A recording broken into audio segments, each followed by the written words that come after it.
இப்பவும் சொல்றேன், மக்கள் பணத்திலிருந்து ஒரு பைசா கூட தொடமாட்டோம், தொடவும் விடமாட்டோம், தொட்டா விடமாட்டோம், இதுக்கு முன்னாடி தொட்டவங்களையும் விடமாட்டோம்.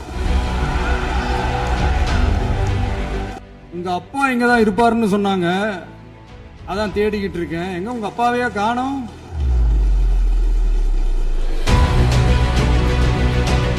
அவங்க இருந்திருந்தா ஒரு ஆக்ஷன் பண்ணணும்னு எனக்கு தோணுச்சு.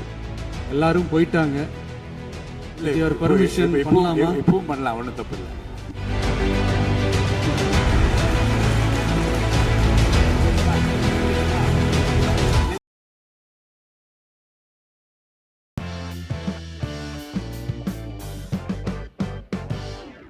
மாண்புமிகு பேரவைத் தலைவர் அவர்களே, சட்டம் ஒழுங்கை பத்தி பேச்சு வந்தது. சட்டம் ஒழுங்கு சரியா இருக்கணும் அப்படின்றதுல எங்களுக்கு மாற்று கருத்தே கிடையாது. கண்டிப்பா லா அண்ட் ஆர்டர் கரெக்டா இருக்கணும், கரெக்டா இருக்கும், இருக்க வைப்போம். அதே மாதிரி பெண்கள் பாதிக்கப்படுறதையும் இங்க யாராலையும் சகிச்சுக்கவே முடியாது. அதுக்கான கடுமையான நடவடிக்கைகள் நம்ம அரசு எடுத்துக்கிட்டு இருக்கிறோம். இந்த சிங்கப்பெண் சிறப்பு அதிரடிப்படை கூட அதுக்கான ஒரு ஃபர்ஸ்ட் ஸ்டெப் தான். அதே மாதிரி இந்த போதைப் பொருள் நடமாட்டம், அதை கண்ட்ரோல் பண்றதுக்கும் நம்ம அரசு கடுமையான நடவடிக்கைகள் எடுத்துக்கிட்டு இருக்கிறோம். அதையும் கண்டினியூ பண்ணி எடுப்போம். மாண்புமிகு பேரவைத் தலைவர் அவர்களே, இப்ப நான் சொன்ன இந்த பிரச்சனைகள்லாம்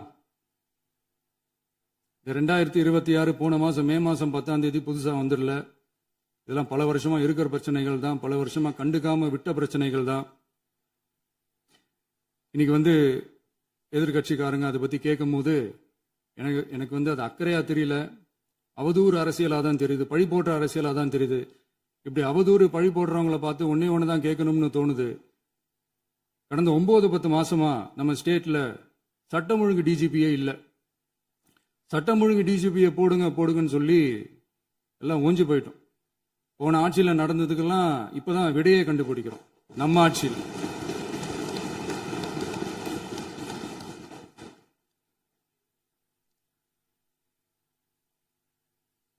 இந்த போதைப் பொருள் நடமாட்டம்லாம் தாறுமாறா அப்படியே பரவி கொட்டி கிடக்குது. இதெல்லாம் இனிஷியல் ஸ்டேஜ்லயே யார் கண்ட்ரோல் பண்ணியிருக்கணும்? போலீஸ் டிபார்ட்மெண்ட் அப்போ யார் கையில் இருந்தது? இத்தனை கேள்வி நம்மளை பார்த்து கேட்கறாங்களே, ஒரே ஒரு கேள்வி தான் நான் கேட்கணும்னு தோணுது. போலீஸ் டிபார்ட்மெண்ட்டை கையில் வச்சுக்கிட்டே பிகினிங்லயே இனிஷியல் ஸ்டேஜ்லயே இந்த போதைப் பொருள் நடமாட்டத்தை ஏன் கண்ட்ரோல் பண்ணல? மனசாட்சி உள்ளவங்க இந்த பிரச்சனையெல்லாம் ஏன் நடக்குதுன்றது அவங்களுக்கே நல்லா தெரியும். இன்னைக்கு சட்டம் ஒழுங்கை பத்தி கேள்வி கேட்கக்கூடாதா அப்படின்னா தாராளமா கேட்கலாம். இது ஜனநாயக அரசு, மன்னராட்சியெல்லாம் கிடையாது, மனசாட்சி உள்ள மக்களாட்சி. அதனால கேள்வி கேட்கலாம், எல்லாருக்கும் எல்லா உரிமையும் உண்டு. விமர்சனம் செய்யலாம், எல்லாருக்கும் எல்லா உரிமையும் உண்டு. ஆனா நம்ம ஆட்சியில் என்ன நடவடிக்கைகள் எடுத்திருக்கோன்றது தெரிஞ்சுக்கிட்டு அதுக்கேற்ற மாதிரி ஒரு நடுநிலையா பேசுனீங்கன்னா கொஞ்சம் நல்லா இருக்கும். சட்டம் ஒழுங்கை பத்தி யாருக்கு என்ன யோசனை இருந்தாலும், மக்கள் நலனுக்காக யாருக்கு என்ன யோசனை இருந்தாலும் அதை தாராளமாக சொல்லலாம். நம்ம அரசு அது காது கொடுத்து கேட்கும். ஆனா நம்ம அரசனுடைய நிர்வாகத்திறன் அதை பத்தி பேசுறவங்களுக்கு இந்த ஊரடிச்சு உலையில போட்டு ஊழல் மேல ஊழலா செஞ்சுக்கிட்டு அதுல இருந்து தப்பிக்கிறதுக்கு பேர் தான் நிர்வாகத்திறன் அப்படின்னு சொன்னா, அப்படிப்பட்ட ஒரு ஊழல் செய்யற நிர்வாகத்திறனை நம்ம அரசு ஒரு நாளும் செய்யாது. பொட்டி பெட்டியா பணத்தை வச்சுக்கிட்டு, பெட்டியை வச்சு எல்லாம் செஞ்சுக்கிட்டு, போதைப் பொருள் பாதுகாவல் கழக மாடல் அரசாங்கம் செஞ்ச ஒவ்வொரு ஊழலா வெளியில வந்துகிட்டு இருக்கு. டாஸ்மாக்ல அது என்னப்பா அது பேரு, பார்ட்டி ஃபண்ட், கட்சி நிதி அப்படின்ற பேர்ல அடிச்ச கொள்ளையெல்லாம் ஒண்ணா இப்போ கவர்மெண்டோட கஜானாவுக்குள்ள கொண்டு சேர்த்துக்கிட்டே இருக்கிறோம்.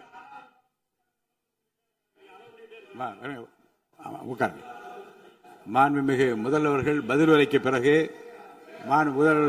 நேரம் தரேன். அப்ப அவங்க பேசட்டும். அவங்கள பேச அனுமதி. உட்காருங்க.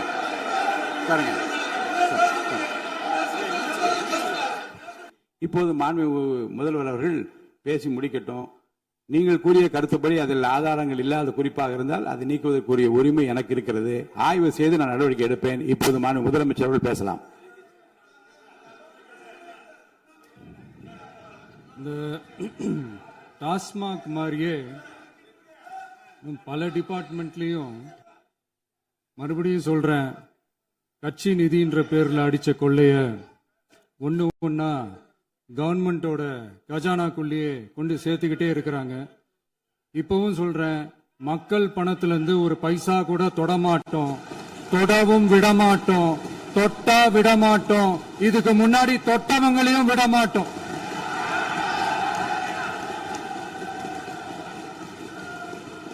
ஒவ்வொரு ஊழலா வெளியில வரும் போலயே ஒவ்வொரு வேஷமா கலைஞ்சிரும் போலயே இங்க இருக்கிற நிறைய பேரு நடுங்கி போய் இதுல நம்ம மேல அவதூறு வேற.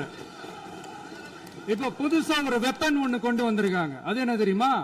அவங்க தயவால தான் நம்ம ஆட்சி நடக்குதாம். மக்கள் தயவால இந்த ஆட்சி நடந்துகிட்டு இருக்கு. மனசாட்சி உள்ள சக்திகளோட ஆதரவால இந்த ஆட்சி நடந்துகிட்டு இருக்கு. நாங்க தான் அனுப்பி வச்சோம் அப்படின்றாங்களே. அனுப்பி வச்சவங்களுக்கு மினிஸ்ட்ரியில இடம் கொடுத்தா ஏன் கதறீங்க? ஏன் இவ்வளவு கோவம்? ஏன் இவ்வளவு கதறல்ஸ்? இதுல இன்னொரு முக்கியமான விஷயம், மார்க்சிஸ்ட் கம்யூனிஸ்ட் கட்சி நமக்கு ஆதரவு கொடுத்தது சுயேட்சையா எடுத்த முடிவுன்னு சொல்றாங்க. அதே மாதிரி இந்திய கம்யூனிஸ்ட் கட்சி நமக்கு ஆதரவு கொடுத்தது சுயேட்சையா எடுத்த முடிவுன்னு சொல்றாங்க. இதுல எங்க இருந்து நாங்க தான் அனுப்பி வச்சோம்னா புரியலையே. மக்களுக்கு நல்லா புரியும், எல்லாத்தையும் தெளிவா பார்த்துக்கிட்டு இருக்கிறாங்க.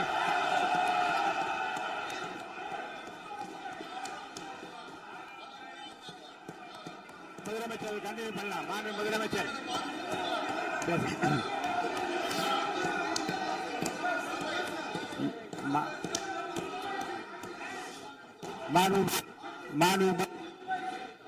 மாண்பு முதலமைச்சர் கண்டினியூ பண்ணலாம்.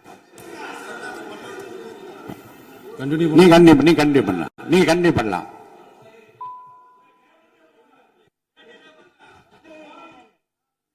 இந்த சமூக நீதி அரசுன்னு சொல்றவங்களை பார்த்து கேட்கிறேன், நம்ம பட்டியலின சகோதரர்களுக்கு எத்தனை அமைச்சர் பதவி கொடுத்தீங்கன்னு கொஞ்சம் சொல்ல முடியுமா? சில 8 அமைச்சர் பதவிகள் யாருக்கு? நம்ம பட்டியலின சகோதரர்களுக்கு. எல்லாம் நம்ம அண்ணன், நம்ம தம்பி, நம்ம தங்கச்சிங்க. அண்ணல் அம்பேத்கர் அவர்களுடைய கிட்டத்தட்ட 100 ஆண்டு கால கனவு இப்ப நிறைவேறி இருக்கு. நான் ஏன் கொஞ்சம் சவுண்டா பேசுறேன் அப்படின்னா அவங்களுக்கு கேட்கணுன்றதுக்காக, தப்பா எடுத்துக்காது. அதே மாதிரி பெண்களோட பாதுகாவலர் நாங்க தான் அப்படின்னு சொல்லிக்கிறவங்களை கேட்கிறேன், எத்தனை பெண்களுக்கு அமைச்சர் பதவியில இடம் கொடுத்தீங்க கொஞ்சம் சொல்ல முடியுமா? எங்க அரசுல 4 சகோதரிகளுக்கு அமைச்சர் பதவி கொடுத்திருக்கிறோம்.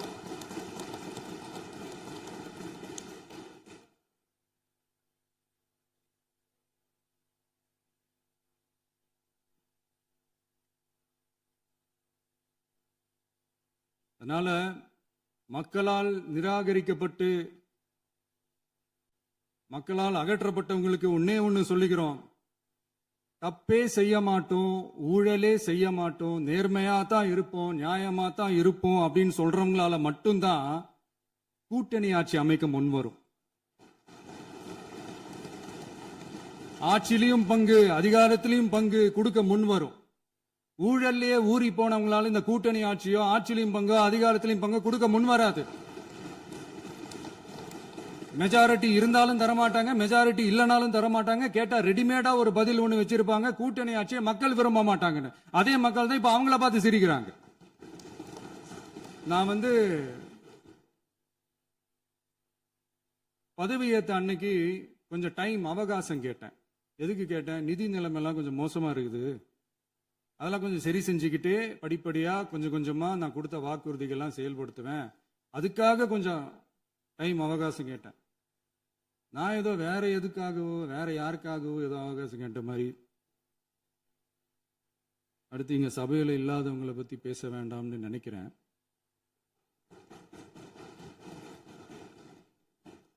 இங்க நம்மளை பத்தி அவதூறு பரப்புறதோட மட்டும் இல்லாம இப்ப நம்ம மக்கள் மேலேயும் அவதூறு பரப்ப ஆரம்பிச்சிட்டாங்க. மக்கள் நமக்கு ஓட்டு போட்டது தப்பான், குடும்பமா நமக்கு ஆதரிச்சது தப்பான். இது இப்ப இல்ல, நான் சொல்றது எம்ஜிஆர் அவர்கள் காலத்திலிருந்தே. அப்பவே அவர் ஜெயிச்சப்போ அதே மக்களை தப்பா பேசுறது. மக்கள் என்ன பண்ணிட்டாங்க, எம்ஜிஆர் என்ன பண்ணிட்டாரு, எம்ஜிஆர் என்ன இது பண்ணிட்டாரு. 50 வருஷமா ஒரே டெக்னிக்கா?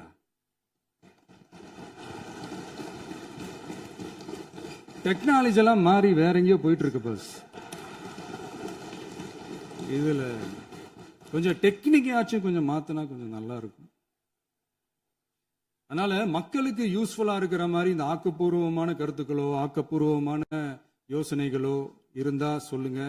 அது நாங்க டெஃபரெண்டா எடுத்துக்கிறோம். ஆனா அதை விட்டுட்டு இந்த நக்கலு, நையாண்டி, சம்பந்தம் இல்லாத பேச்சு இதெல்லாம் பேசிட்டு அப்புறம் முதல்வர் பதில் சொல்லல, முதல்வருக்கு பதில் சொல்ல தெரியல அப்படின்னா அப்புறம் என்ன சோஃபா மாடல் ஆட்சியா?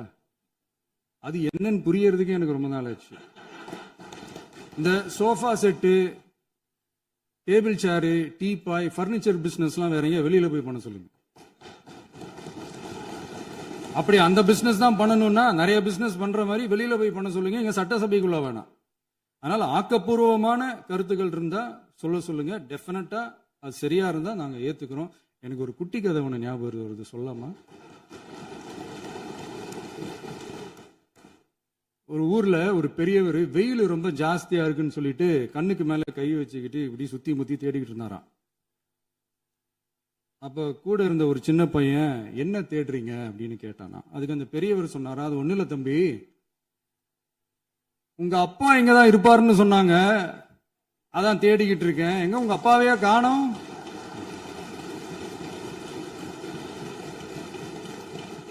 இல்ல அந்த எங்களுக்கும் நக்கலா நையாண்டியா சம்பந்தம் இல்லாத குட்டி கதை இதெல்லாம் எங்களுக்கும் பேச தெரியும். அந்த கதையில பெரியவர் அப்படி சொன்னாராம், தப்பா எடுத்துக்காதீங்க. அந்த கதையில பெரியவர் அப்படி கேட்டாராம். அதனால யாரும் இங்க டென்ஷன் ஆக வேணாம். அதனால இன்னொரு இந்த என்னுடைய உரையை முடிக்கிறதுக்கு முன்னாடி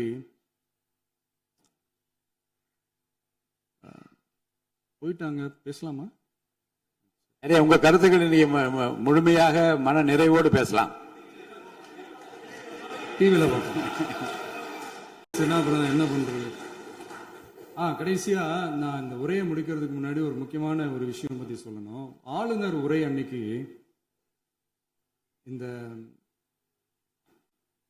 தமிழ் தாய் வாழ்த்துக்கு அப்புறம் தேசிய கீதம் பாடினது தப்பு, தேசிய கீதம் 2 முறை பாடினது தப்பு, அப்படி ஒரு நிகழ்வு இதுக்கு முன்னாடி இந்த சட்டசபையில நடந்ததே கிடையாது, அந்த மரபையே மாத்திட்டீங்க, இப்படி ஒரு பெரிய ஒரு போர் மாதிரி எதிர்கட்சியை சார்ந்தவங்க எல்லாம் சொன்னாங்க இல்லையா? அந்த மாநில உரிமை போராளிகளை, அந்த மரபு காக்கிற உரிமை போராளிகளை ஒரே ஒரு கேள்விதான் கேட்கணும். 2021 ஆகஸ்ட் 2 ஞாபகம் இருக்கா? Centenary celebration of Tamil Nadu legislature. அந்த ஃபங்க்ஷன்ல நம்ம முன்னாள் முதலமைச்சர் கருணாநிதி அவர்களோட கலைஞர் அவர்களுடைய கலைஞர் அவர்களுடைய புகைப்படத்தை மாண்புமிகு குடியரசுத் தலைவர் திறந்து வைக்கிற ஒரு ஃபங்க்ஷன். அந்த ஃபங்க்ஷன்ல national anthem followed by Tamil Thai Vazhthu அப்படின்னு அறிவிச்சது ஞாபகம் இருக்கா? அதாவது தேசிய கீதத்துக்கு அப்புறமா 2வது முறையா, நோட் திஸ் பாயிண்ட் மாண்புமிகு பேரவைத் தலைவர் அவர்களே, பிளீஸ் நோட் திஸ் பாயிண்ட். தேசிய கீதத்துக்கு அப்புறம் 2வது முறையாக தமிழ் தாய் வாழ்த்து பாடப்படும் அப்படின்னு சொன்னது ஞாபகம் இருக்கா?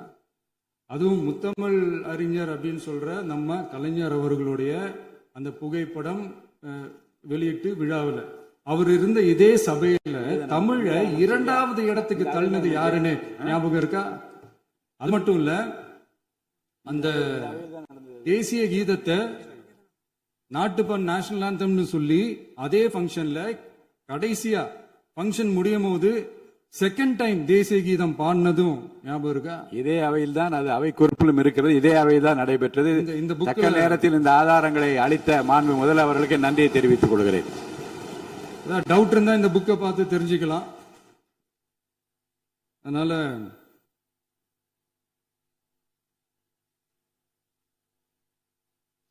இதெல்லாம் கேட்டா என்ன சொல்லுவாங்கன்னா, அது ஜனாதிபதி கலந்துகிட்ட ஃபங்க்ஷன், அதெல்லாம் அப்படிதான், அதெல்லாம் கண்டுக்க கூடாது அப்படின்னு சொல்லுவாங்க. இதே மாதிரிதான் பேசுறது ஒண்ணு, செய்யறது ஒண்ணு, செய்யறது ஒண்ணு, பேசுறது ஒண்ணு. இதெல்லாம் மக்கள் பார்த்துக்கிட்டு இருக்காங்க. எலெக்ஷனுக்கு முன்னாடி தான் அப்படி செஞ்சுக்கிட்டு இருந்தாங்க. இப்போ எலெக்ஷனுக்கு அப்புறம் அதே தான் செய்யறாங்க. இந்த விஜயையும் சாமானியர்களின் உண்மையான சமூக நீதி அரசையும் அவமானப்படுத்துறதுக்கு தான் அவங்களோட அந்த பொலிட்டிக்கல் சீனியாரிட்டி அது பயன்படுத்துது போல. சரி, செய்யட்டும் செய்யட்டும், நல்லா செய்யட்டும். இப்போ ஆனாலும் நம்மளுடைய மாநில உரிமை, மொழி உரிமை, உத்தமபுத்திரர் போல வேஷம் போடுற எதிர்கட்சிக்கு ஒன்றை மட்டும் ஆணித்தரமாக சொல்றோம். உங்களை மாதிரி தமிழ்னு சொல்லிக்கிட்டு, மொழி, பண்பாடு, கலாச்சாரம்னு சொல்லிக்கிட்டு ரெட்டை வேஷம் போடுறவங்க நாங்க கிடையாது. உலகெங்கும் வாழும் என் தமிழ் சொந்தங்களுக்கு நம்முடைய உத்தரவாதம் தமிழ் தான் எங்க உயிர் நாடி அப்படின்றத மறக்க மாட்டோம். இப்பவும் சொல்றோம், மாநில உரிமையில எப்பவும் உறுதியா இருப்போம். அதே சமயத்துல அரசியல் வேற, ஒன்றிய மாநில அரசுகளுக்கு இடையே இருக்கிற நிர்வாக அணுகுமுறை வேற. இதுல நாங்க ரொம்ப தெளிவா இருக்கிறோம். அதனால எங்களுக்கு பாடம் எடுக்கிறதா நினைச்சுக்கிட்டு உங்க வேஷத்தை நீங்களே கொஞ்சம் கொஞ்சமா கலைச்சிக்கிட்டே வர்றீங்க, மறந்துடாதீங்க. அப்புறம் நேத்து எதிர்கட்சி தலைவர், மாண்புமிகு எதிர்கட்சி தலைவர் பேசும்போது நிறைய பேசினாங்க. அதுல ஒண்ணு மட்டும், அரசு சொல்றதா நினைச்சுக்கிட்டு நம்மளை இன்டைரக்டா ஈவில் அப்படின்ற அந்த வார்த்தையை யூஸ் பண்ணாங்க. எனக்கு ஒண்ணுதான் சொல்லணும்னு தோணுது. ஈவில்ஸ்னு டெவில்ஸ் பேசக்கூடாது.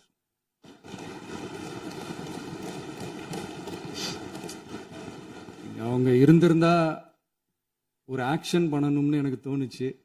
எல்லாரும் போயிட்டாங்க. இல்ல, பர்மிஷன் பண்ணலாமா? இப்பவும் பண்ணலாம், ஒன்றும் தப்பு இல்லை.